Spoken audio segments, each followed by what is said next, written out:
आता बघा याच्या आवडीची भाजी केली, पण हा काही खात नाही. आता याचं उष्ट मलाच खावं लागतं. आणि मला हे पनीर आवडत नाही बरं.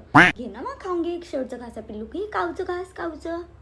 बघा असं आहे याचं उष्ट खा. असं टाकू पण नाही वाटत ना जेवण मग. अरे आजकालच्या बाळांचं काही नाही, इतकूचं खातात. याच्या आवडीनिवडीच्या वस्तू देते मी. मला ना हे पनीर जमत पण नाही बरं, तरी पण खावं लागते. चल चल चल घे लवकर लवकर झोप.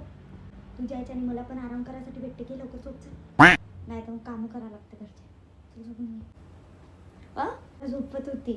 हा झोपला म्हणजे मी कामं करू शकते. मला काही दुपारची ना मला झोप येतेही नाही. हे या पोराबाळांसाठी नाही का आपल्याला पण लेटा लागते. तेच ना, माझी तर बिलकुल इच्छा नाही बाबा दुपारी झोपायची. मला हा झोपला की मग मी कामं करून घेते आपले. मग कसं सोपं जाते ना. पोरं बारं झोपले की त्रास पण नाही देत. त्याला झोपवते आणि मी घरचे पूर्ण काम आवरून घेते. काय हा का रडतोय?